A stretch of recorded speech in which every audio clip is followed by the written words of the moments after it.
Could Street Fighter characters survive Mortal Kombat? Not most of them. Just being honest with you. Because not only is Mortal Kombat a cruel universe where murder runs rampant, these fights do not end with a KO, plus basically everyone has died at some point in this series. Including the main characters, heroes are not safe, which means Street Fighter warriors would never know peace or safety. Eventually, some way, somehow, they're gonna die, most of them. However, don't get it twisted, some characters would probably do fine, due to their sheer power level, and then other characters would thrive because they're already evil and crazy, which is the recipe for success, to be honest. Today's video was inspired by my comment section, and it's such a fun idea. Ranking every Street Fighter character's odds of surviving the Mortal Kombat verse. Which characters will live, which will thrive, and who is gonna die, or suffer a fate worse than death. Yeah, Mortal Kombat is brutal, but it's gonna make today's video extra fun. So please leave a like down below if you enjoyed, and then subscribe so you never miss any future videos. I'm personally trying to reach 500,000 subscribers, so let's do it together. Alright everyone, without any further ado, let's begin.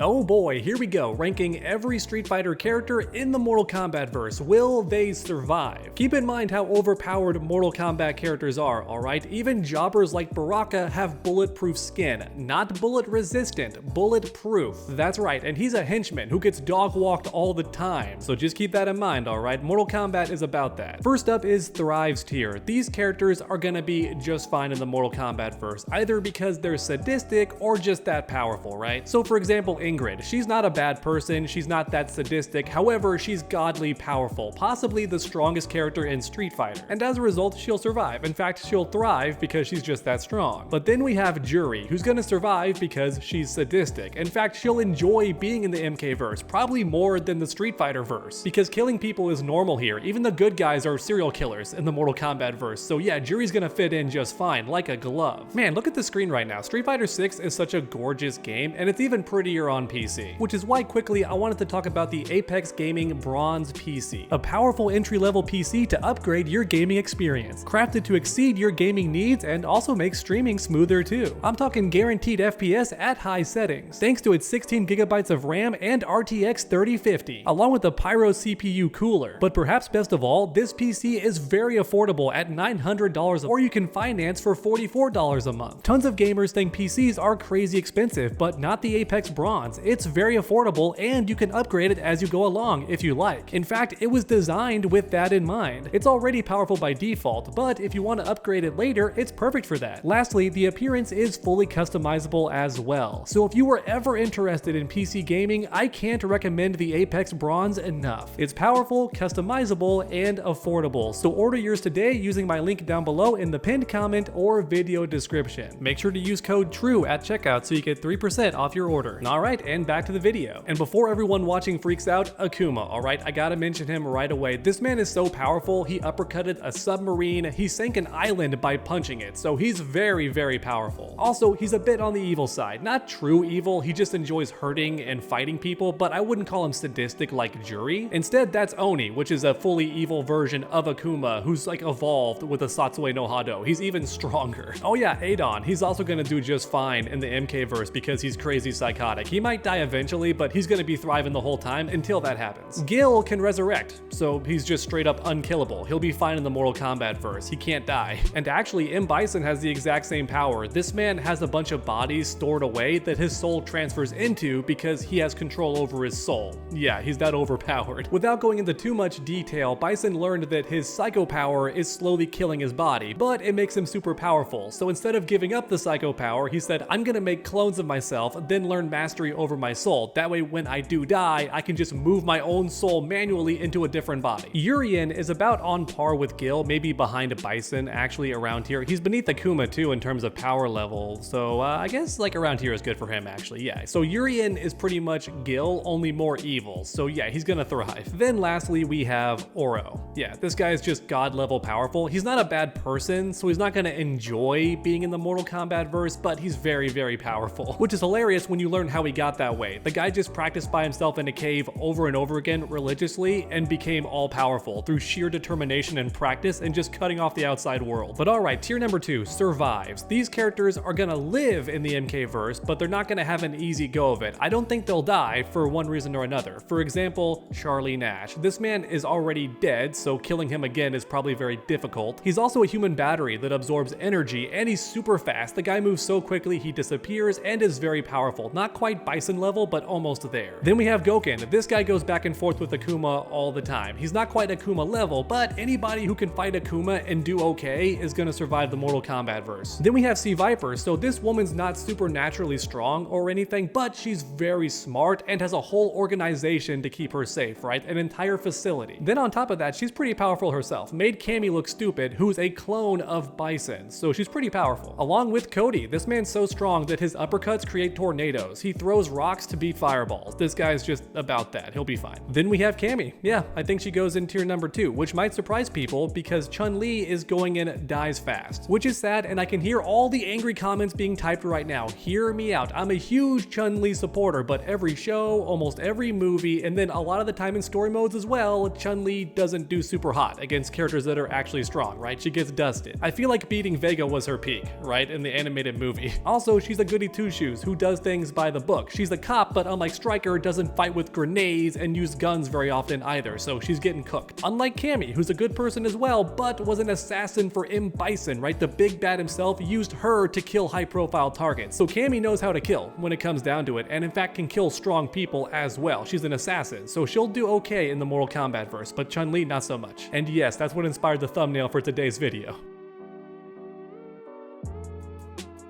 Sagat's very powerful, I think he'll survive, and Gin is also very powerful. This man used to fight Akuma to a standstill until eventually Akuma got too strong for him. Then finally we have Rolento, who's like Stryker in the Street Fighter verse, only more sadistic. This man fights with grenades, guns, all that stuff. Oh, he'll love the Mortal Kombat verse. He'll be so happy to be there. I don't have him in Thrives because his power level's just not quite up there, but his weapons and stuff should help him do just fine. He'd survive, just not thrive. Next up we have Henchmen. So this tier is pretty self-explanatory. Characters in this tier are powerful, but are gonna become henchmen since that's a safer bet in the Mortal Kombat verse. They're still gonna die though because all henchmen do in Mortal Kombat, and every character below tier 2 is gonna die at some point. That's just the Mortal Kombat way. So for example, Balrog's going here, Vega's going here, Fang's going here, Aki's going here, Decapre going here for sure, Poison might go here, Falk is going here as well, along with Zangief. That's gonna be an issue for some people, but it's true, alright? Zangief in many of the movies and even some of the early shows and stuff was a henchman for the bad guys. I'm not sure why, to be honest with you. I've always seen Zangief as a good guy, but every now and then he's a villain. Even in Wreck-It Ralph, the guy's a villain, alright? So if he's a henchman, then Armika's gonna be a henchman too, alright? Is what it is. Alright, and already that's it for tier number 3. I'm gonna rearrange these characters from left to right, don't freak out too much. For now, I'm just doing the tiers as a whole, then later on I'll organize from weakest to strongest. Oh boy, next up is dies eventually. So these characters will have a good run, alright? But eventually they're gonna die for one reason or another. Like Ryu. This man is the Liu Kang of Street Fighter, which means his fate will be similar. He's gonna defeat the villains a couple of times and then they're gonna gank up on him to kill him, alright? Ryu's gonna get Deadly Allianced is what I'm trying to say. It's gonna happen, poor guy, but it's gonna happen. Same thing with Ken, same thing with Guile and Luke. They're gonna be the good guys for too long, it's gonna upset the wrong people and they're gonna get deaded, alright? It's an inevitability. Then we have Rose. You know, originally I put her here because I think she'd make the ultimate sacrifice, but also Rose can see the future to an extent, so maybe I should move her up to survives because she's literally a fortune teller and a real one, okay, not a scammer. She can actually see the future, so maybe she'd survive, but also she's a Girl Scout, right? A goody two-shoes, so I could see her jumping on the grenade to save other people. She might make that sacrifice. I'm not sure where to put her. For now, she's going in survives. Alex is dying eventually. You know, the more I think about it, this tier is just the good guy heroes tier that are gonna die because the villains will cheat to beat them. It always happens in Mortal Kombat. I think Cassie Cage is the only hero to not die in all of Mortal Kombat. That said, she became a sex slave, so that's pretty bad.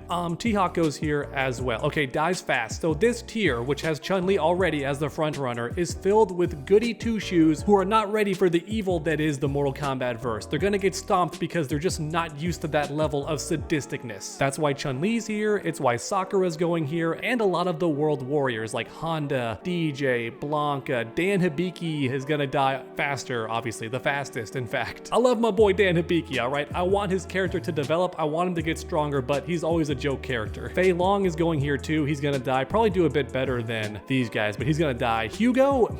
Should Hugo go in Henchman? I guess he should. Hugo goes in Henchman, right behind Poison, because that makes the most sense. Oh boy, then last but not least, we have Fates Worse Than Death. These characters would have it the rough. Dalsim is so stretchy, you know he's getting flesh pitted, alright? Many of you watching have played MK1. You know this guy from the flesh pits that's all stretched around and impaled Hellraiser style? That's Dalsim's fate, okay? I totally see Shang Tsung capturing him and then experimenting on him because his stretchy skin is so fascinating. Along with Necro for the same reasons. This guy's a science experiment gone wrong. You know Shang Tsung is gonna snatch him up and make use of him, or Quan Chi. Someone's scooping this guy up and experimenting on him even more because he's so interesting. Same thing for Nikali and Abigail. Just because Abigail's so stupidly big, he's getting turned into like a Frankenstein style slave who's gonna live forever as a henchman. You know it, I know it, it's gonna happen. But okay, this next part's gonna get me canceled. But it's a reality of the situation. Laura and the dolls are gonna become something that I must phrase correctly for YouTube: